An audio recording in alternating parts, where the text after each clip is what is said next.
안녕하세요, 스트라이더입니다. 처음으로 이렇게 목소리로 인사를 드리는 것 같네요. 오늘은 떠나간 저의 전 여친 하야부사에 대해서 말해보고자 합니다. 하야부사 정말 많은 분들의 드림바이크 중 하나이죠. 바이크는 몰라도 하야부사는 안다라는 말이 있을 정도니까요.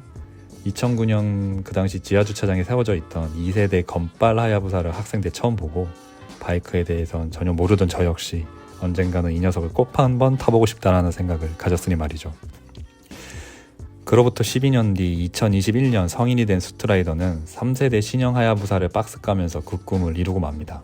군대 전역할 때보다 첫 차 살 때보다 더 좋았던 것 같네요.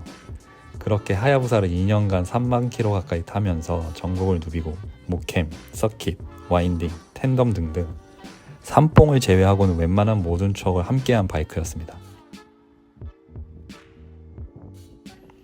사실 하야부사에 대한 리뷰는 이미 너무나도 많이 올라와 있기에, 그리고 저는 기계공학적이고 수치적인 부분을 다루는 전문 리뷰어도 아니기에 이번 리뷰에서는 2년간 3만 킬로 누적이라는 적지 않은 킬로수를 운행하면서 느꼈던 실제 오너로서의 장단점들을 가감없이 말해보려고 합니다. 자, 그럼 시작하기 앞서 간단한 제언부터 말씀드려보겠습니다.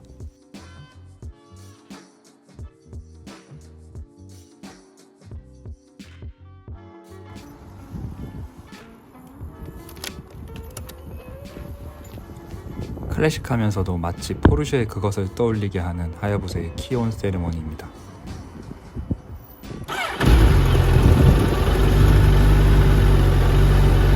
순정 머플러지만 시끄러운 것을 싫어하는 저에겐 굉장히 마음에 드는 배기 사운드였습니다. 바퀴통의 알찬 머플러 소리가 고음에 찢어지는 소리라 한다면 하야부사의 배기 사운드는 중저음에 낮게 깔리는, 그러다 고RPM으로 갈수록 마치 전투기가 이륙할 때 나는 제트 소리처럼 변하는데 이 부분이 참 매력적이라고 생각합니다.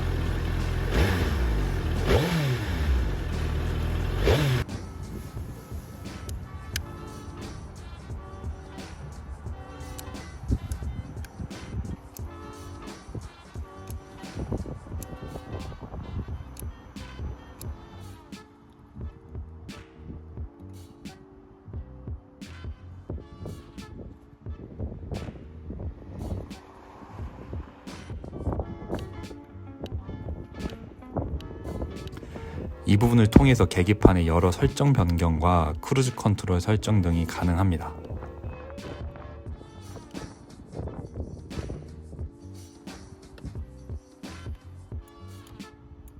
앞뒤 연동 브레이크입니다. 브렘브에 최상급 스틸 레마가 들어가 있다곤 하나 확실히 하야부사의 무거운 질량을 온전히 받아대는 칼같은 브레이크 느낌을 선사하지는 않습니다.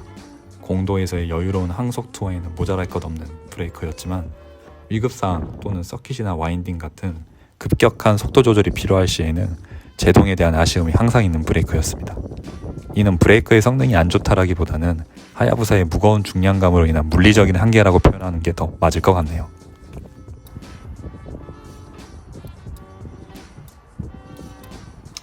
무겁지도 그렇다고 너무 가볍지도 않은 적당한 클러치감이었습니다.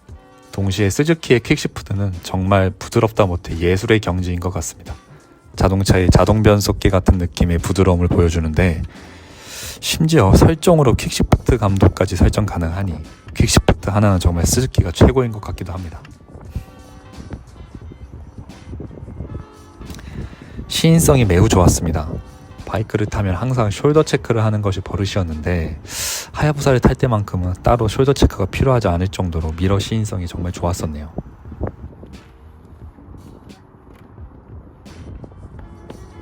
키 181을 가진 저에게 하야부사의 포지션과 시트고는 굉장히 편안했습니다. 양발이 모두 닿음과 동시에 넓은 시트와 그 탱크는 본격적인 고속주행을 할 때 안정감을 주기에 최고였던 것 같네요. 여기까지가 제가 지난 2년 동안 느꼈던 하야부사의 간단한 디테일들과 생각들이라면, 지금부터는 제가 생각하는 하야부사의 진짜 장점에 대해서 말해보고자 합니다.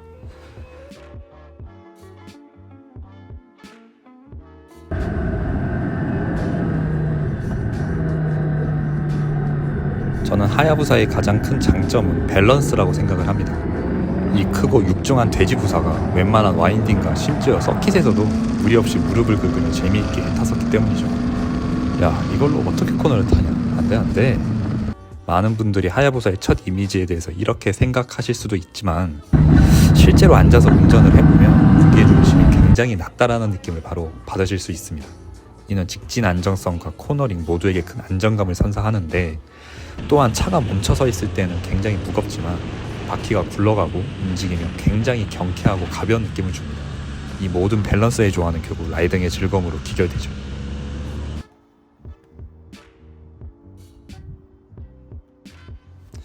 (1세대와) (2세대를) 거쳐 지금의 (3세대까지) 농익을 대로 농익은 차체 플랫폼과 엔진, 그리고 심지어 (2세대보다) 조금 떨어진 (190마력대의) 출력.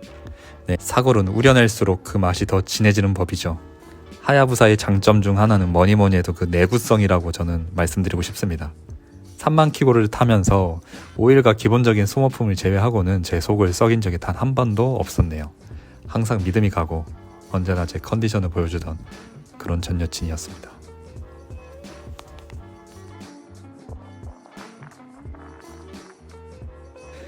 사실 어떤 재화를 구매하는 데 있어서 그 상품의 디자인과 헤리티지는 어쩌면 가격보다도 더 중요한 요소일지 모릅니다.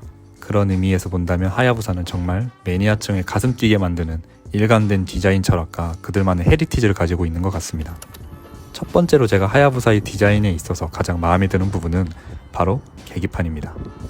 1세대부터 이어져 온 5개의 원형 클러스터 계기판이 지금의 3세대가 되어서도 쭉 유지가 되어 오고 있고,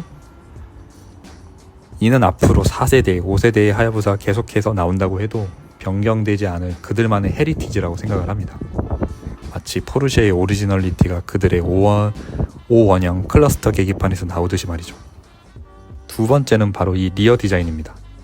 자동차도 그렇고 바이크도 그렇고 사실 우리가 운전을 하면서 가장 많이 보게 되는 부분은 바로 이 뒤태입니다.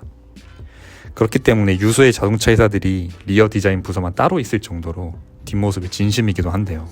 하야부사는 전체적으로 유선형의 디자인을 품고 있는 동시에 일직선으로 낮게 깔린 리어 램프 그리고 쌍발 머플러가 활용 점정을 찍으면서 아주 멋진 리어 디자인을 우리에게 선사하고 있습니다.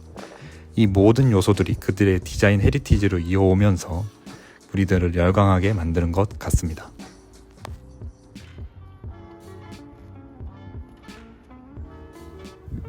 하야부사의 또 다른 매력은 바로 라이딩 시 느껴지는 편안함이라고 할 수 있습니다. 이 편안함은 여러 요소가 있겠지만 가장 큰 요소는 서스펜션과 시트 때문인 것 같습니다. 한번 나가면 기본 300km 이상의 장거리 투어를 좋아했던 저에게 하야부사는 큰 피로감을 주지 않았었는데요.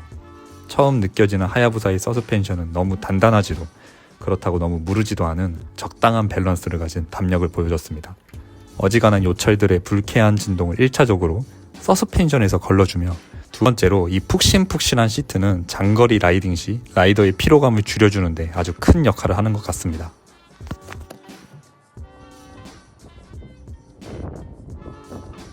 처음 하야부사를 탔을 때를 기억합니다. 한적한 야외를 달리면서 느긋한 투어를 즐기고 있던 와중 계기판의 거짓말 같은 빠른 속도를 말이죠. 정말 신기할 정도로 전혀 속도감을 느낄 수가 없는 바이크였습니다. 거짓말 조금 보태서 제 차 530보다 Y 영역에서의 그 고속 안정성이 더 뛰어난 것 같습니다. 이는 여러 부분의 복합적인 결과물이겠지만 가장 큰 부분은 하야부사의 에어로다이내믹 설계가 아주 뛰어나다는 점 때문 아닐까 싶습니다. 실제로 유선형의 차체 디자인은 고속 주행 시 바람을 부드럽게 가르게 설계되었고, 동시에 라이더로 하여금 바람을 전혀 맞지 않게 해주기 때문입니다. 거짓말 같겠지만 실제로 라이딩 시 바람은 무릎과 발목 사이를 옆으로 살짝 스쳐만 갈 뿐, 그 외 나머지 부분은 바람을 전혀 느낄 수가 없습니다. 자, 지금까지는 하야부사에 대해서 좋은 얘기들만 했었다면 지금부터는 제가 생각하는 하야부사의 단점에 대해서 말해보고자 합니다. 이는 어디까지나 제 개인적인 견해라는 것을 먼저 말씀드리며, 과연 이렇게 좋은 바이크에도 과연 단점이라는 게 있을까 싶은데, 네, 있습니다. 아니, 어찌 보면 하야부사의 단점이라기보다는 하야부사가 속해 있는 브랜드의 한계라고도 할 수 있겠네요.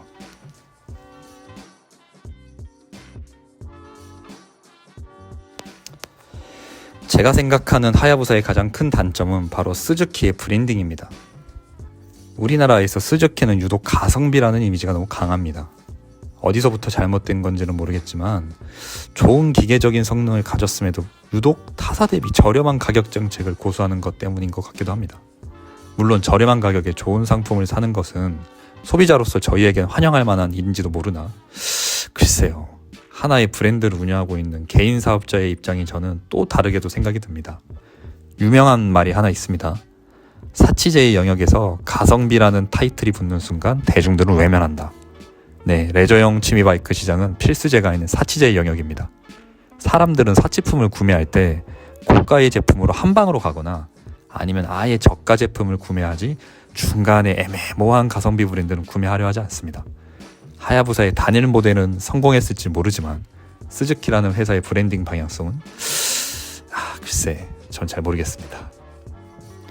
또한 이번에 모토GP 철수와 라인업에서 알천의 단종 또한 스즈키 브랜딩에서 아쉬운 부분 중 하나입니다.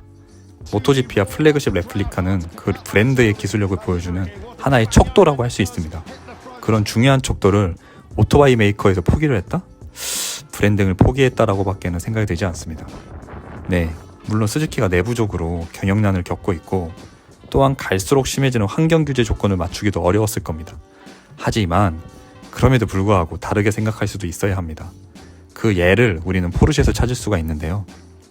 몇 번의 부도위기를 겪고 끝내는 폭스바겐 그룹에 인수되면서까지 안 좋은 상황이 있던 포르쉐였지만 그럼에도 우리가 이런 포르쉐에 열광하는 이유는 바로 아무리 망하기 직전이었어도 그들의 고집과 신념, 철학이 모두 담겨있는 911을 포기하지 않았기 때문입니다. 메인 플래그십 911의 기술력을 포기하지 않았기 때문에 지금의 스포츠카 브랜드 포르쉐가 있을 수 있었고 그로 인하여 파생된 상품 카이엔, 파나메라, 박스터 등의 질품 같은 판매로 캐시카우 역할을 할 수가 있었던 거죠. 스즈키는 포르쉐의 이러한 철학을 참고할 필요가 있을 것 같습니다.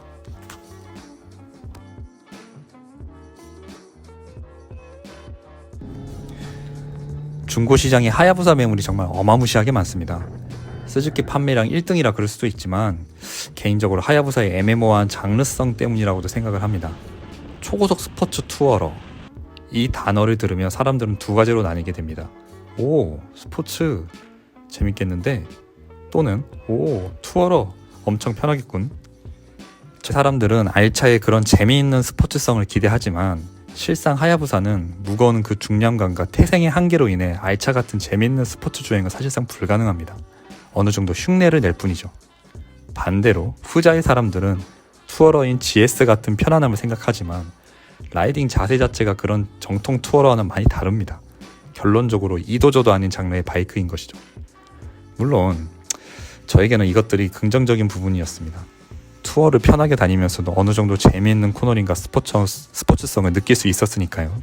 하지만 역시나 한계가 있었고 그래서 지금 기변을 하게 된 이유이기도 합니다. 자, 쉽게 말해서 차로 비유하는 것을 저는 가장 좋아하는데요. 알차는 911, M3 같은 정통 스포츠카라면 투어러는 에스크레스, 카니발, 랜드로버 보그 이런 편안하고 큰 대형 세단 자동차라고 할 수 있습니다. 그렇다면 하야부사는 뭘까? 바로 고성능 대형 세단, 예를 들어 760Li나 S65AMG 혹은 파나메라 터보 같은 이런 모델들이라고 할 수 있습니다. 물론 고출력의 빠른 자동차이지만 저 차들을 타고 극단적인 재미 추구를 위한 와인딩이나 서킷은 무리이지 않겠습니까? 반대로 비교적 편안한 자동차이지만 어느 정도 고출력의 엔진을 뒷받침하기 위해서는 셰시와 서스가 하드해질 수밖에 없습니다. 그 말인즉슨 마냥 편안할 수는 없다라는 것이죠. 지금은 팔았지만 언젠가는 기초로 다시 드리고 싶은 녀석입니다. 서킷에 대한 욕심과 공격적인 코너링에 대한 욕심만 없었다면 공도 투어를 다니는데 하야부사만한 녀석이 없을 것 같습니다. 살면서 잊지 못하는 사람이 누구나 한 명쯤은 있는데 저한테는 하야부사가 바로 그런 존재가 될 것만 같습니다. 어찌 보면 장점이기도 단점이기도 한 이도저도 아닌 바이크일 수 있지만 헤리티지와 상징성만큼은 타의 추종을 불허하는 바이크면은 틀림없습니다. 바이크 몰라도 하야부사를 안다라는 이 말이 이것을 방증하죠. 다음 4세대 때는 내연기관이 아닌 전기모터로 가는 하야부사를 만날 수도 있겠지만 그때가 돼서도 하야부사만의 상징성과 헤리티지는 고스란히 녹아있음을 전혀 의심하지 않습니다. 그 전에 내연기관의 하야부사, 한 시대를 풍미했던 그리고 앞으로도 계속해서 풍미할 한 브랜드의 아이콘을 여러분들도 경험해 보셨으면 좋겠습니다. 지금까지 스투라이더였습니다. 감사합니다.